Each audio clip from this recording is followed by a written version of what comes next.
71 जो चतुर्युग है उसमें से 27 निकल चुके हैं, 28वां चल रहा है।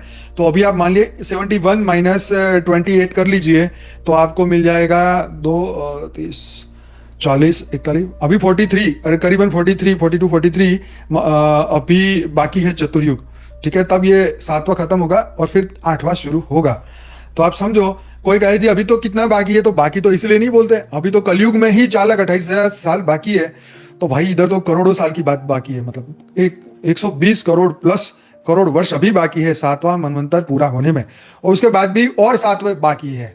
तो भाई ये तो फिर ब्रह्मा का एक दिन की बात है, उनकी तो 100 साल की आयु है। राम राम राम राम राम। तो कितना गजब है ना ये कैलकुलेशन। तो मनुष्य के स्तर पर 8वां मनवंतर अभी कई करोड़ों वर्ष बाद आएगा, राइट।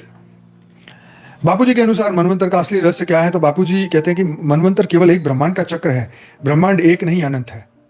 ठीक है, हर ब्रह्मांड में अगर समय रेखा, अगर हर ब्रह्मांड में अलग समय रेखा चल रही है, अलग मनु चल रहा है, अलग मनवंतर चल रहे हैं। अब समझे? अभी तो सिर्फ हमारे इस ब्रह्मांड को सुन के हम कंफ्यूज हो रहे हैं, क्योंकि ये पहली बार सुन रहे हैं ना। जब आप इसे 10 बार 20 बार सुनोगे ना, तो आपको बहुत मजा आएगा। बहुत इंपॉर्टेंट है, इससे हमारा माइंड जो है ना ओपन होता है, खुलता है, हमें समय की गति पता चलती है, हमें समय के बारे में समझ में आता है। यस, तो असली परिवर्तन मनवंतर परिवर्तन नहीं, तत्व परिवर्तन है। जो बापूजी कहते हैं ना, पूरा मल्टीवर्स बदलने की बात है तत्व में। तो आप सोचो, इस हमारी सोलर सिस्टम जैसे 800 अरब सोलर सिस्टम कहाँ है? हमारे मिल्की वे गैलेक्सी में। तो हर जगह पर कोई ना कोई युग चल रहा है।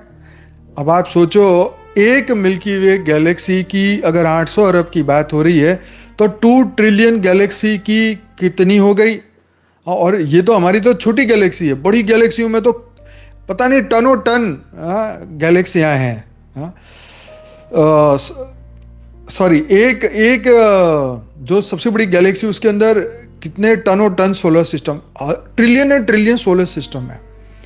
तो वो साइंटिस्ट एक बार बोल रहा था 2 लाख इंटू 2 लाख करो, इतने आपको जो है वो करीबन सोलर सिस्टम मिल सकते हैं विजिबल यूनिवर्स में।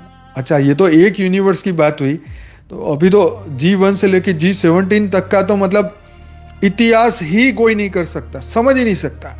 किसी के पास इतना समय नहीं है, किसी के पास इतना डेटा नहीं है, किसी के पास इतनी ऊर्जा नहीं है। समझने के लिए ऊर्जा चाहिए भाई। ये आत्मा में शक्ति होनी चाहिए समझने के लिए। तो तत्वों में जो ऊर्जा है वही सृष्टि को चलाती है।